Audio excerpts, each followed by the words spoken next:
Bismillahirrahmanirrahim. Assalamualaikum warahmatullahi wabarakatuh. Perkenalkan, nama saya Eka Nurrahma, NIM saya 200201110202. Baik, di sini saya akan mempresentasikan materi tentang iddah.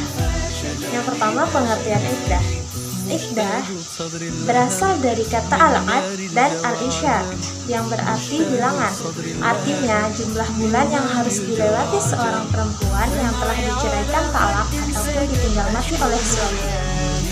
Adapun makna iddah secara istilah adalah masa penantian seorang perempuan yang telah diceraikan ataupun ditinggal mati oleh suaminya. Akhir masa iddah itu ada kalanya ditentukan oleh proses melahirkan, masa haid, atau masa suci, ataupun dengan bilangan bulan. Kemudian menurut ulama Hanafiyah, iddah adalah ketentuan masa penantian bagi seorang perempuan untuk mengukuhkan status memorial pernikahan atau akad al-nikah yang bersifat material, seperti memastikan kehamilan atau untuk merealisasikan hal-hal yang bersifat etika moral, seperti menjaga kehormatan suami. Kalangan Malikiyah memberikan definisi lain. Menurutnya, iddah adalah masa kosong yang harus dijalani seorang perempuan, di mana pada masa itu seorang perempuan dilarang untuk menikah lagi, disebabkan sudah ditalak cerai ataupun ditinggal oleh sang suami. Ataupun ditinggal mati oleh sang suami.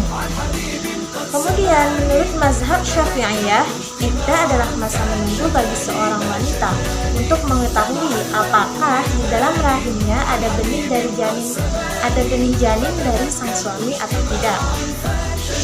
Iddah juga disimbolkan sebagai kesedihan seorang wanita atas kematian suaminya. Sedangkan menurut kalangan mazhab Hanabilah, iddah adalah masa menunggu bagi seorang wanita yang sudah ditentukan oleh agama. Kemudian yang kedua, hal-hal yang menyebabkan terjadinya iddah. Mengapa sih iddah itu bisa terjadi? Ya, iddah bisa terjadi karena dua hal. Yang pertama, perceraian. Iddah karena perceraian ini memiliki dua kategori yang masing-masing memiliki hukumnya sendiri. Yang pertama adalah perempuan yang diceraikan akan tetapi belum digauli ataupun dicampuri oleh suaminya. Nah, dalam hal ini perempuan tersebut tidak wajib menjalani masa iddah. Hal ini sudah tertera pada Al-Quran dalam surah Al-Ahzab ayat 49. Kemudian yang kedua adalah perempuan yang diceraikan akan tetapi sudah digauli ataupun dicampuri oleh suaminya. Nah, bagi perempuan yang seperti ini memiliki dua keadaan, yaitu perempuan itu dalam keadaan hamil. Nah, masa iddah baginya adalah sampai melahirkan anak yang ada di dalam kandungannya. Kemudian yang kedua, yaitu perempuan itu tidak dalam keadaan hamil. Nah, dalam keadaan seperti ini, dia tidak luput dari dua kemungkinan, yaitu yang pertama, dia masih menstruasi. Nah, dalam keadaan ini iddahnya adalah 3 kali menstruasi. Kemudian yang kedua, ia tidak mengalami masa-masa menstruasi, mungkin seperti anak kecil yang belum menstruasi ataupun orang dewasa yang sudah mengalami menopause. Masa iddah bagi perempuan seperti ini adalah selama 3 bulan. Kemudian hal-hal yang menyebabkan iddah yang kedua adalah kematian suami atau ditinggal mati oleh suaminya. Nah, di dalam kasus ini ada dua kemungkinan juga yang dapat terjadi, yaitu perempuan yang ditinggal mati suaminya itu tidak dalam keadaan hamil. Nah, masa iddah baginya adalah 4 bulan 10 hari, baik dia telah dicampuri atau digauli oleh suaminya sebelum meninggal ataupun belum. Kemudian keadaan yang kedua, yaitu perempuan yang ditinggal mati suaminya itu sedang dalam keadaan hamil. Maka masa iddah baginya adalah sampai ia melahirkan anak yang ada di dalam kandungannya. Mungkin cukup sekian yang dapat saya sampaikan, kurang lebihnya mohon dimaafkan. Apabila ada kekurangan itu murni datangnya dari saya, kemudian apabila ada kelebihan itu murni datangnya dari Allah. Wabillahi taufiq wal hidayah, wassalamualaikum warahmatullahi wabarakatuh. Assalamualaikum warahmatullahi wabarakatuh. Perkenalkan, nama saya Muhammad Nabil Aziz Saputra, NIM 20020111009. Di sini saya akan melanjutkan presentator sebelum saya, yaitu saya melanjutkan dengan materi macam-macam iddah. Sebagaimana yang disebutkan oleh Muhammad Zaid Al-Ibiyani dalam kitabnya Al-Asy'arah, sebab putusnya perkawinan dapat dibedakan karena kematian suami, talak, ba'in, sunnah maupun kubroh, dan fasakh atau pembatalan, seperti murtadnya suami atau khiyar buluk perempuan. Keadaan istri dapat dibedakan menjadi istri yang sudah dicampuri atau belum, istri yang masih mengalami haid atau belum, bahkan menopause, istri dalam keadaan hamil atau tidak, istri seorang yang merdeka atau dari hamba sahaya, dan istri seorang muslim atau kitabiah. Secara umum, maka pembagian iddah dapat dibedakan sebagaimana pembagian Sayyidi Sabiq dalam fikih sunnah, yakni sebagai berikut. Yang pertama, iddah seorang istri yang mengalami haid, yaitu dengan 3 kali haid. Yang kedua, iddah seorang istri yang sudah tidak haid atau menopause, yaitu selama 3 bulan. Yang ketiga, iddah seorang istri yang ditinggal mati oleh suaminya adalah 4 bulan 10 hari jika ia tidak dalam keadaan hamil. Lalu iddah seorang istri yang hamil, yaitu sampai melahirkan. Lalu yang selanjutnya ada hakikat iddah, istibra, dan iddat. Yang pertama yaitu hakikat iddah. Dasar Al-Qur'annya itu Al-Baqarah ayat 228, yang artinya perempuan-perempuan yang tidaklah menahan diri atau menunggu 3 kali furuk. Lalu yang kedua ada dari Al-Baqarah ayat 234 yang artinya orang-orang yang meninggal dunia di antaramu dengan meninggalkan istri-istri, tidaklah perempuan itu beriddah 4 bulan 10 hari. Lalu ada dari surat At-Talaq ayat 4, dan perempuan-perempuan yang putus dari haid atau menopause di antara istri-istrimu, jika kamu ragu-ragu tentang masa iddahnya, maka iddah mereka adalah 3 bulan. Dan begitu pula perempuan-perempuan yang sudah haid, sedangkan perempuan-perempuan yang hamil, waktu iddah mereka itu adalah sampai mereka melahirkan kandungannya. Lalu dari dasar al-hadis ada Rasulullah SAW bersabda, tidak dihalalkan bagi seorang perempuan yang beriman kepada Allah dan hari kiamat melakukan iddah kecuali bagi suaminya yang wafat, yaitu selama 4 bulan 10 hari. Di riwayat Bukhari dan Muslim. Lalu Rasulullah kepada Fatimah ibnu Qais, beriddahlah atau jalanilah iddah kamu di rumah Ummi Maktum. Hadis riwayat Muslim, Ahmad ibnu Hanbal, Al-Nasai, dan Abu Dawud. Lalu ada landasan ijma. Berdasarkan ayat dan hadis di atas, ulama fikih sepakat bahwa perempuan muslimah yang telah bercerai dengan suaminya wajib menjalani masa iddah. Lalu yang kedua ada istibra. Dari Abu Sa'id bahwa Nabi Muhammad SAW bersabda tentang tawanan autas, tidak boleh dicampuri wanita yang tengah hamil sehingga ia melahirkan, dan tidak boleh dicampuri wanita yang tidak hamil sehingga ia haid 1 kali. Asy-Syafi'i berkata, hadis tersebut berisnad hasan. Lalu yang kedua, sejumlah ulama seperti Abu Abbas bin Suraij, Abu Abbas bin Taimiyah, Abu Qayyim, dan ditarjih oleh sekelompok ulama mutaakhirin yang diantaranya Al-Jalal, Muqabili, Maghribi, Al-Amir, berpendapat bahwa istibra hanya diwajibkan terhadap wanita yang tidak mengetahui kekosongan rahimnya atau bisa disebut hamil atau tidak. Sedangkan wanita yang mengetahui kekosongan rahimnya maka tidak ada kewajiban beristibra, dan itulah yang benar karena ilat yang dikemukakan sangat logis. Lalu yang terakhir ada iddat. Yang pertama yaitu surat At-Talaq ayat 1, hai Nabi, yang artinya hai Nabi, apabila kamu menceraikan istri-istrimu maka hendaklah kamu ceraikan mereka dapat atau menghadapi iddahnya yang wajar, dan itulah waktu iddah itu, serta bertakwalah kepada Allah Tuhanmu. Janganlah kamu keluarkan mereka dari rumah mereka, dan janganlah mereka diizinkan keluar kecuali kalau mereka mengerjakan perbuatan keji yang terang.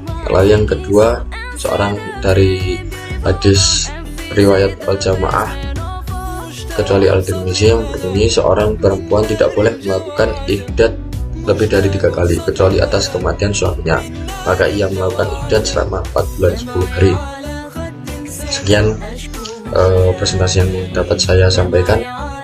Apabila ada kurang lebihnya, saya mohon maaf. Selanjutnya kami serahkan ke presentator berikutnya. Terima kasih. Baik, di sini saya Ayasha Rifat Araya akan melanjutkan pembahasan, yaitu mengenai kewajiban istri pada masa iddah. Yang pertama, menjauhi apa saja yang mengarah kepada hubungan seksual. Yang kedua, tidak mengenakan apa saja yang menarik, yang membuat tertarik lawan jenis, atau yang membuat orang lain tertarik melihat kepadanya. Yang ketiga, tidak boleh keluar rumah. Yang keempat, dilarang menerima pinangan atau hibah. Yang kelima, dilarang menikah. Baik, selanjutnya saya akan menjelaskan mengenai hak istri pada masa iddah. Istri yang telah bercerai dari suaminya itu masih tetap mendapatkan hak-hak dari mantan suaminya selama masih berada dalam masa iddahnya. Namun hak itu tidaklah sesempurna sebagaimana yang berlaku pada sebelum semasa dalam hubungan perkawinan. Bentuk hak yang diterima itu tidak tergantung pada lamanya masa iddah seorang wanita, tetapi tergantung pada bentuk perceraian yang dialaminya. Yang pertama, mut'ah. Mut'ah adalah harta yang diberikan oleh seorang laki-laki kepada istri yang telah diceraikannya. Harta tersebut berupa kain, baju, nafkah, pelayanan, atau yang lainnya. Besar dan kecilnya jumlah mut'ah ini tergantung pada kondisi ekonomi mantan suaminya.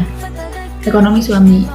Lalu dasar hukumnya itu terdapat pada surat Al-Baqarah ayat 241 yang berbunyi, walil mutallaqati mata'un bil ma'rufi haqqan 'alal muttaqin, yang artinya kepada wanita-wanita yang diceraikannya hendaklah diberikan oleh suaminya mut'ah menurut yang ma'ruf sebagai suatu kewajiban bagi istri, bagi orang-orang yang bertakwa. Yang kedua, istri yang dicerai dalam bentuk talak roj'i. Hal yang diterimanya itu penuh sebagaimana ketika dalam masa perkawinannya sebelum dicerai, baik dalam bentuk perbelanjaan untuk pangan, untuk pakaian maupun tempat tinggal. Talak roj'i, apa sih talak roj'i itu? Talak roj'i itu talak yang diterima, talak pertama atau kedua yang belum habis pada masa iddahnya. Jadi pada masa ini seorang suami yang akan rujuk itu tidak perlu memberlangsungkan akad yang baru gitu dan mahar yang baru. Yang ketiga, istri yang cerai dalam bentuk talak bain, baik bain sugro maupun bain kubro, dan dia itu sedang hamil. Maka dalam hal ini ulama sepakat bahwa dia berhak atas nafkah atau tempat tinggal. Hukum dasar hukumnya itu pada surat At-Talaq ayat 6, yang artinya tempatkanlah mereka para istri di mana kamu bertempat tinggal menurut kemampuanmu, dan janganlah kamu menyusahkan mereka untuk menyempitkan hati mereka. Dan jika mereka istri-istri yang sudah ditalak itu sedang hamil, maka berikanlah kepada mereka nafkahnya hingga ia melahirkan. Kemudian jika mereka menyusukan anak-anakmu untukmu, maka berikanlah kepada mereka upahnya, dan musyawarahkanlah di antara kamu segala sesuatu yang baik. Dan jika kamu menemui kesulitan, maka perempuan lain boleh menyusukan anak itu untuknya. Yang keempat yaitu hadanah. Hadanah itu hak mendidik dan merawat. Dalam Islam, pemeliharaan anak ini disebut hadanah. Dalam artian pemeliharaan anak yang masih kecil ini setelah terjadi putus perkawinan. Dasar hukumnya apa? Dasar hukumnya wa 'alal mauludi lahu rizquhunna wa kiswatuhunna bil ma'ruf, yang artinya adalah kewajiban ayah untuk memberi nafkah dan pakaian untuk anak dan istrinya.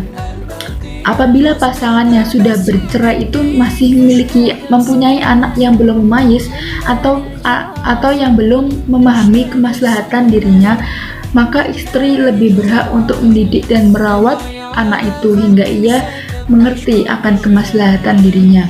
Meskipun ketika itu anak tersebut tinggal bersama ibunya, tetapi nafkah tetap wajib dipikul oleh ayahnya. Lalu selanjutnya saya akan menjelaskan mengenai hikmah iddah, ihdad, dan istibra. Yang pertama, untuk memastikan apakah wanita tersebut sedang hamil atau tidak. Yang kedua, untuk menghindari ketidakjelasan keturunan yang muncul jika seorang wanita mungkin saat itu sedang dipaksa untuk segera menikah dan lain sebagainya. Yang ketiga, untuk menunjukkan betapa agung dan mulianya sebuah akad pernikahan. Yang keempat, agar kaum pria maupun wanita berpikir ulang jika hendak memutuskan tali pernikahan, terutama ya ini dalam contoh kasus perceraian. Lalu yang kelima, untuk menjaga hak janin berupa nafkah dan lain sebagainya apabila wanita yang dicerai itu sedang hamil. Yang keenam, menghormati hak suami yang meninggal dan menunjukkan kesedihannya ditinggal seorang suami. Yang ketujuh, ihdad bagi istri atas kematian suaminya. Baik, sampai sini saya jelaskan. Kurang lebihnya mohon maaf. Wassalamualaikum warahmatullahi wabarakatuh.